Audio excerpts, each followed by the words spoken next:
Hello again, Personal Finance Gang, and we're continuing our investments topics and talking about stocks today. So we're going to, of course, touch on what stocks are. We've already seen that a little bit in when we talked about bonds and the investment basics, but we'll touch on that again, and then we'll talk about the advantages and disadvantages of owning stock. And by now you should already know the number one disadvantage to owning stock based on stuff we've already talked about. And we'll touch on the ways you get payoffs from owning stock, and then a little bit about different categories of stock. And even if you don't plan on buying individual companies, you do want to have this information because odds are you will be owning mutual funds and or exchange traded funds at some point or many points in your life, if not most of your life. And knowing what types of stock and what types of bonds to have in your mutual funds or ETFs is very important. So you want to know a bit about these because they're going to be a key component of your portfolios going forward. So I've showed you this chart a couple times already. Wanted to do it again. There's two questions I'll guarantee that you'll have on your last exam. What is a bond? And we know if you buy a bond, you've lent money. So you're lending money to maybe a corporation or a government entity. If you buy stock, you are part owner of the company, so you're taking on an ownership position. So those are the two ways that companies finance their needs. So they get money by typically borrowing or taking on new partners and issuing stock. So these are two key investment vehicles for us as investors. So are you really a part owner of the company if you buy stock? Yes, indeed you are. So you're entitled to a prorated share of any cash payments the company may make. And then also, should the company dissolve, you're entitled to a prorated share of whatever's left over after everybody else has been paid.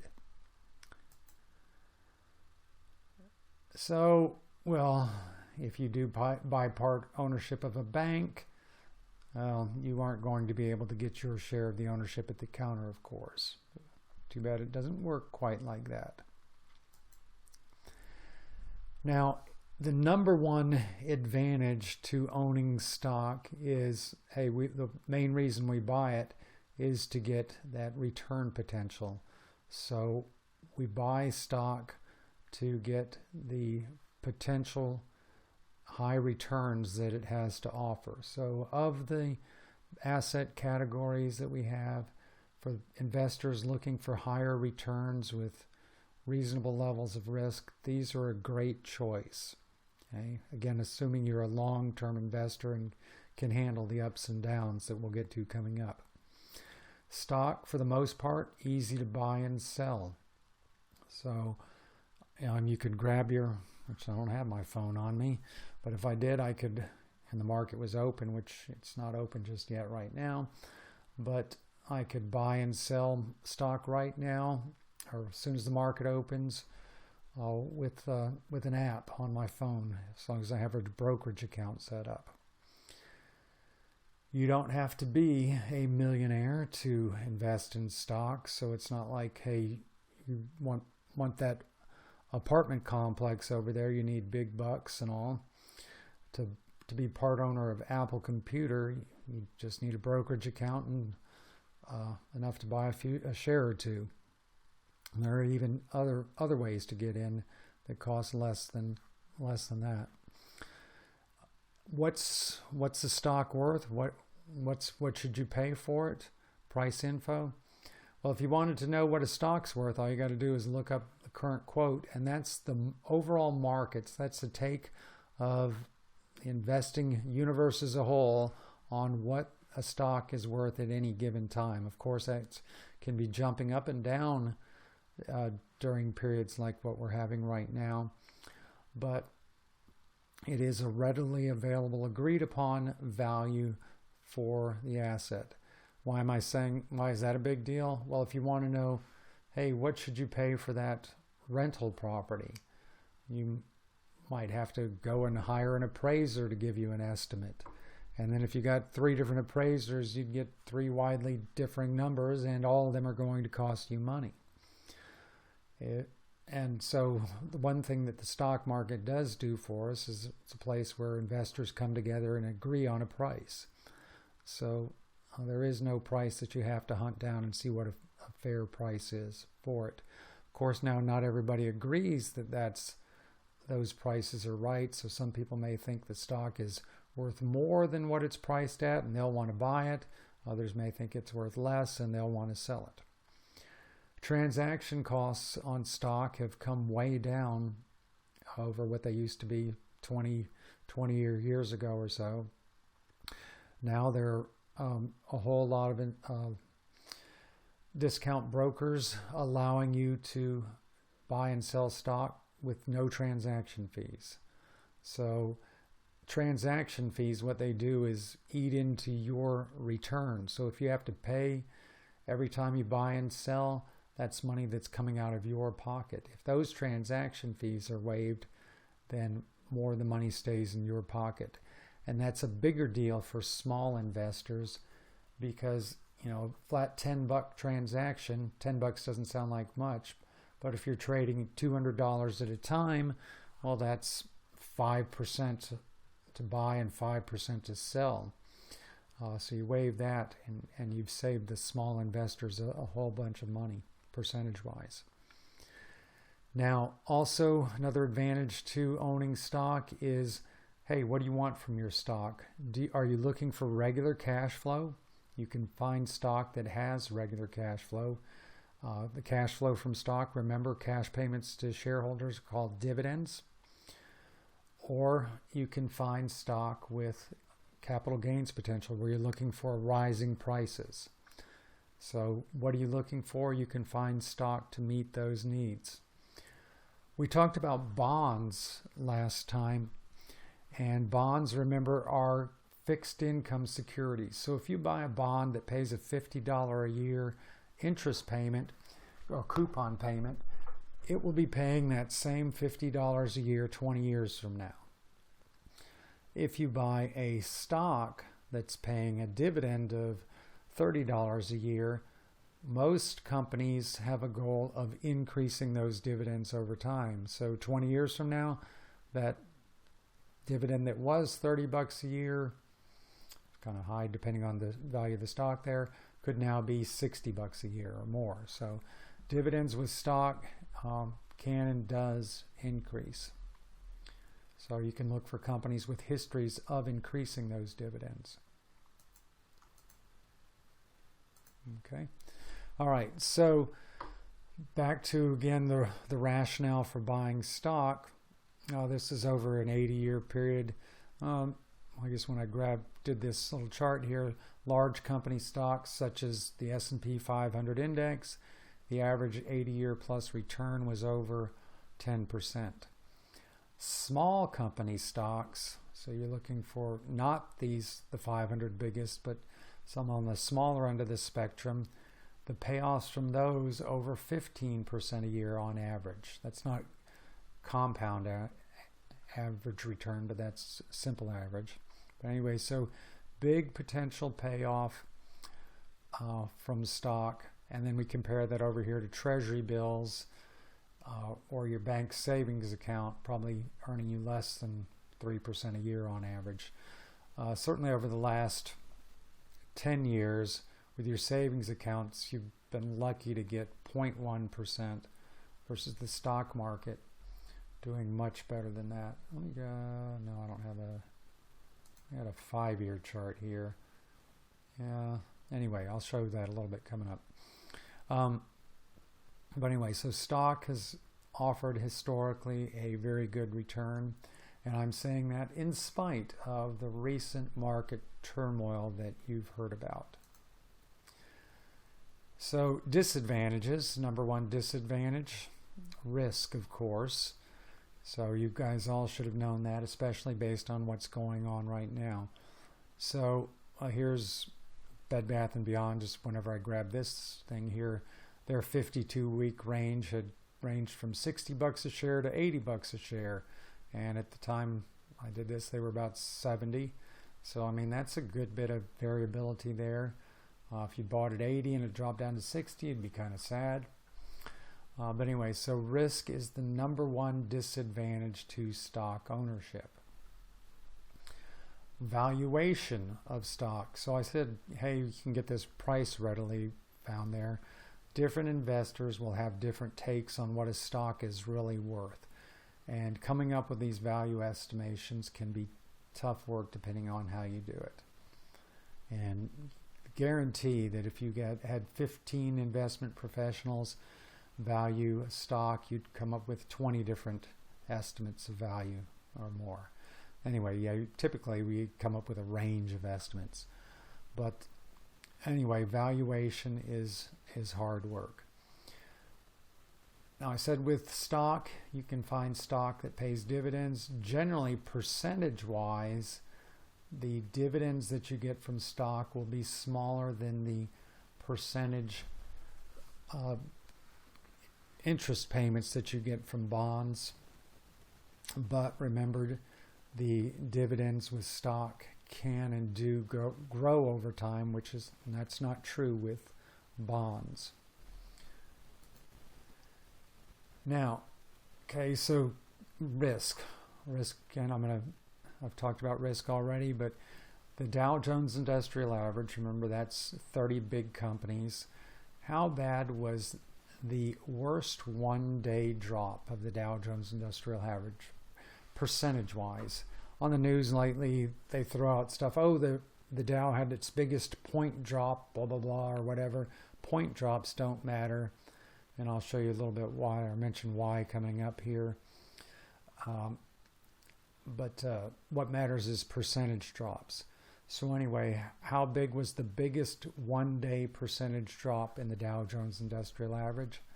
So one day, how much did the market lose on its worst day, percentage-wise? Actually, 23%. And that was in, I should have that date written down, 1987. And I don't remember exactly, it's like October. And it was my boss's birthday. So the boss I had at that time, it was his birthday. So I, called. He worked in a different location, but I called over and said happy birthday. And then the next year, it was easy to remember when his birthday was because they were talking about the anniversary of the biggest drop in history. But anyway, so that was the biggest one-day drop we've had in history of the market. Now, the coronavirus has caused a lot of volatility. The second biggest drop, one-day drop in history, was a 13% drop due to the coronavirus. So that's just, again, one day.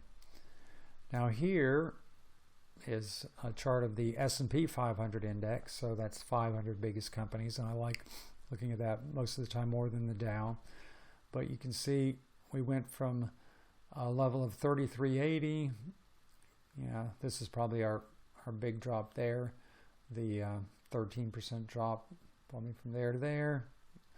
Or I guess it could have been there to there. But anyway, so it's one of these two big drops here.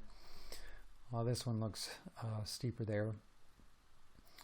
But so we went from that level of 3380 and down to say 2294. Let me actually, I should 2294. Oops. 2294 divided by 3380. That was about 32% down in that short period of time. We bounced back So we're down about 20% or so right now. But anyway, so that's definitely gives you a take on risk. So from going from there on February 18th to going to here on March 16th, and we bounce back up. Okay, I'm predicting there's some more drops in the mix here. Now, one of the reasons I say that, let me give here the whole S&P 500 index. They talk about point drops in the Dow, or the, versus looking at just percentage changes.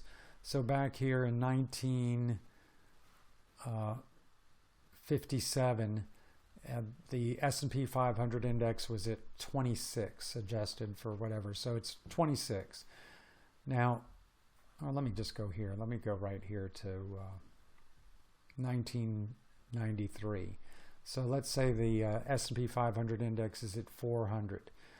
And imagine it dropped, imagine it had dropped 100 points in one day. You'd go, wow, 100 points, 100 points is 1/4 of 400. So that's a 25% drop.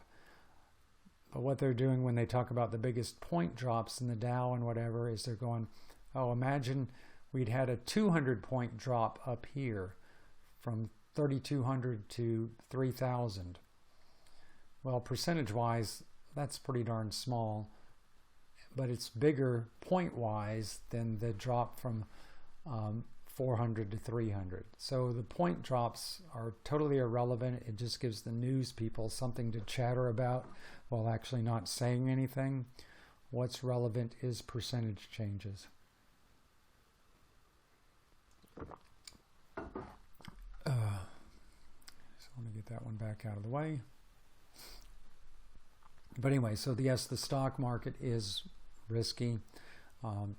You need to be prepared for these ups and downs going in, and you need to take a long-term view that, hey, let me go, yes, a long-term view that, hey, things are going to get better in the long run. So, actually we've had some other, there's 2008, 2009, is this 2000, we had the internet crash back in was it 2000 or so, big period after the internet crash.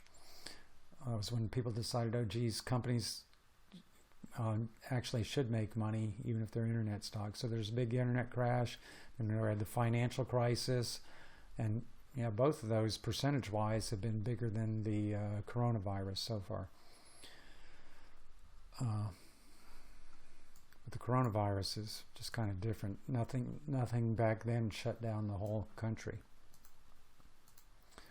All right, yeah, so here I mentioned one of those, the internet crash, the NASDAQ composite, and you should know that the NASDAQ is mostly technology stocks. So the NASDAQ dropped 60% in 1 year. So there's no reason for us to think, hey, this coronavirus is going to bounce back immediately. I think people are expecting things to happen faster now. Internet stocks, if you'd bought an internet stock index, those were down 95% over that same period. So anyway, this is the financial crisis. I showed you on these two blips on the other chart there. But we had the financial crisis, 2008, 2009. The S&P 500 index down over 50% in a year.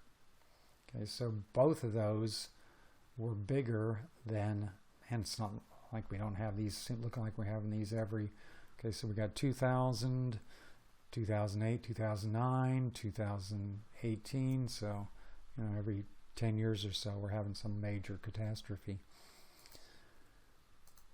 All right, now, so we saw the returns, and these are standard deviation. If you've had statistics, standard deviation is a risk measure. Shows how we vary from the mean. And so we'd said before, small company stocks had the biggest average returns. Well, along with that comes the biggest amount of variability per year. Large company stocks, the next biggest amount of variability. And treasury bonds or treasury bills. Remember, treasury bills are short term, treasury bonds are long term. Have a lot less volatility, but a lot lower return potential. And this is a risk return trade-off thing that that puts that expected return or historical return level together with the standard deviation. So treasury bills, average return of under 4%, standard deviation under 4%. So average variability not too big. Treasury bonds, a little bit higher returns, a bit higher variability level. Large company stocks go on up here. Fair bit higher return, a lot bit higher risk. Same goes for small company stocks. Fair bit higher return, a lot more risk. Okay. So to get those higher return potential, you generally have to take on more risk. So this again is my legal disclaimer that I like to give. And that's just, if you take on more risk, you should get a higher return. You expect a higher return, or you require a higher return. Your actual returns may vary. And let's pause right here, and we'll pick up with stocks in the next part.